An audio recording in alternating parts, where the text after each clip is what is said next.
कलकत्ता में कौन सा गीत था वो? हिंदुस्तान में ब्रिटेन के लोगों के समर्थक बहुत बड़ी संख्या में रहे और ना सिर्फ ब्रिटेन के समर्थक रहे बल्कि अंग्रेजों के तलवे चाटने वाले घराने इस देश में रहे। अंग्रेजों की जी हजूरी करने वाले घराने इस देश में रहे और जिन खानदानों ने अंग्रेजों के जितने ज्यादा तलवे चाटे उन्हीं खानदानों का नाम इस देश में गर्व से लेते हैं लोग। जो अंग्रेजों के सबसे ज्यादा पिट्ठू बनकर रहे, जो अंग्रेजों के चरणों में साष्टांग बिछ जाते थे, ऐसे ही लोगों को इस देश के इतिहास में पढ़ाया जाता है। और ऐसा ही एक खानदान था जो अंग्रेजों की गुलामी में आकंठ डूबा हुआ था। उस खानदान का नाम था टैगोर खानदान। और उस टैगोर खानदान का एक व्यक्ति था जिसका नाम था रविंद्रनाथ टैगोर। उस रविंद्रनाथ टैगोर ने जॉर्ज पंचम के स्वागत के लिए एक गीत लिख दिया था। और ना सिर्फ उस आदमी ने वो गीत लिखा बल्कि कलकत्ता में जब जॉर्ज पंचम पहुंचा और उस भरी सभा में जहां लाखों लोग उपस्थित थे, हिंदुस्तान की गुलामी का गीत गाया गया और ब्रिटेन के राजा का सम्मान किया गया। और यह काम रविंद्रनाथ टैगोर ने अपने मुंह से किया। और वो गीत कौन सा था जो रविंद्रनाथ टैगोर ने इंग्लैंड के राजा की स्तुति का गान करते हुए लिखा था?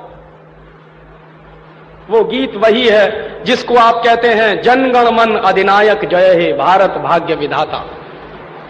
बहुत शर्म आती है मेरे जैसे आदमी को जब वो गीत गाने के लिए कोई मुझे कहता है कि ये गाओ। क्यों गाएं उस गीत को? रविन्द्रनाथ टैगोर तो चापलूसी करते थे अंग्रेजों की। रविन्द्रनाथ टैगोर तो चाटुकार थे अंग्रेजों के। और रविन्द्रनाथ टैगोर तो साइकोफेंट थे अंग्रेजों के। इसलिए उन्होंने अंग्रेजों के राजा के सम्मान में वो गीत लिखा था। मैं तो नहीं हूं, मुझे तो अंग्रेजों की चापलूसी से कोई मतलब नहीं है। मैं तो अंग्रेजों का उससे ज्यादा विरोधी हूं जितना कोई हो सकता। लेकिन मेरे आजाद देश में उस गीत को बार बार गवाया जाए, यह मेरा राष्ट्रीय अपमान का प्रश्न है। और जिस गीत को अंग्रेजों के राजा जॉर्ज पंचम के स्वागत में गाया था रविन्द्रनाथ टैगोर ने, वही गीत 5 दिन पहले दिल्ली के एयरपोर्ट पर गाया गया महारानी के सम्मान में। आपने कभी ध्यान दिया है उस गीत के शब्द क्या हैं और उन शब्दों का मतलब क्या है?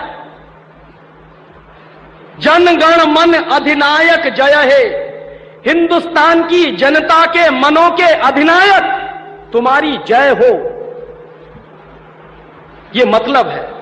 जनगण मन अधिनायक जय है माने जॉर्ज पंचम तुम हिंदुस्तान की जनता के मनों के, जनता के गणों के अधिनायक हो, सुपर बॉस हो, इसलिए तुम्हारी जय हो। ये रविन्द्रनाथ टैगोर गा रहे हैं। भला इससे ज्यादा चाटुकारिता का दूसरा कोई प्रमाण मिल सकता? इससे ज्यादा साइकोफेंसी का दूसरा कोई प्रमाण आपको मिल सकता?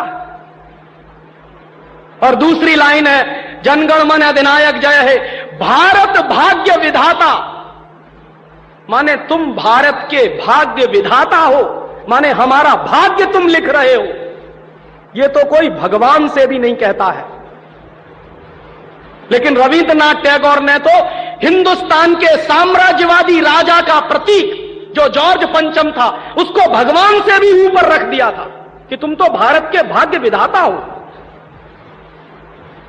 पंजाब सिंध गुजरात मराठा द्राविड़ उत्कल बंग विंध्य हिमाचल यमुना गंगा उच्छल जलधि तिरंग, तब शुभ नामे जागे तब शुभ आशीष मांगे।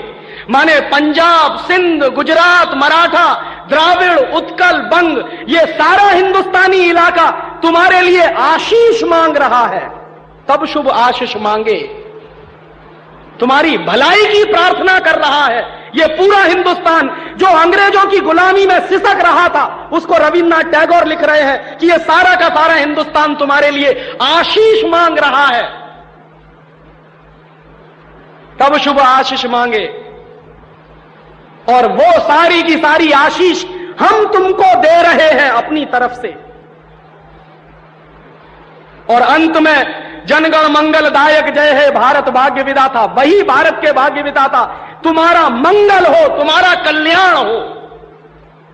माने जो हमको गुलाम बनाने के लिए आए हैं, उनकी चाटुकारिता में कोई आदमी कितना बिक सकता है, इसका यह निकृष्ट नमूना है। और अंत में वो कह रहे हैं कि जय हे जय हे जय हे, माने तुम्हारी ही जय है, तुम्हारी ही जय है, तुम्हारी ही जय है। ऐसा गुलामी का प्रतीक गीत ये गुलामी के दिनों में गाया गया एक ऐसे हिंदुस्तानी की तरफ से जिसको शायद आप बड़े श्रद्धा की नजर से देखते हैं। और ये गीत जब गा दिया था उन्होंने और चरणों में बिछ गए थे रविंद्रनाथ टैगोर, तब अंग्रेजों ने उनको नोबेल प्राइज दिलवा दिया था पुरस्कार के रूप में। रविंद्रनाथ टैगोर को ऐसे ही नोबेल प्राइज नहीं मिला था।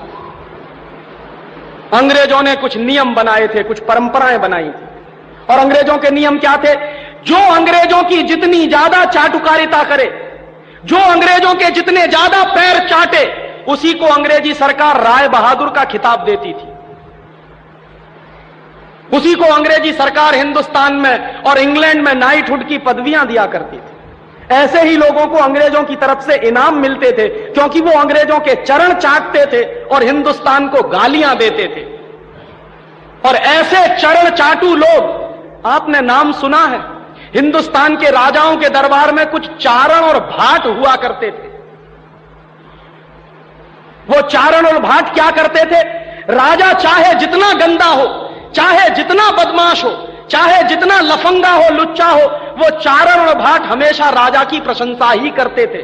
बदले में राजा उनको कुछ इनाम बांटता था।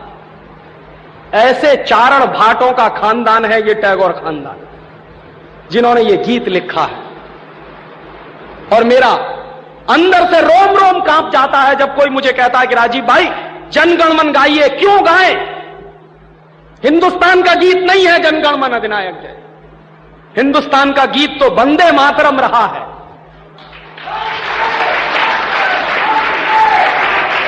और यह वंदे मातरम जैसा गीत जो हिंदुस्तान की आजादी की लड़ाई का प्रतीक था, जो हिंदुस्तान के लोगों में खून में जोश भरने का काम करता था, उस वंदे मातरम जैसे गीत को हिंदुस्तान में राष्ट्रीय गीत का दर्जा दिलवाने में 50 साल लग गया हमको, अब जाके हुआ है। लेकिन जो गुलामी के जमाने का गीत था जनगण मन अधिनायक जय है, वो आजादी के तुरंत बाद हिंदुस्तान के उन गुलाम लोगों ने, जो शरीर से आजाद होंगे लेकिन दिमाग से गुलाम होंगे, हिंदुस्तान का राष्ट्रीय गीत बनाया था उन्होंने।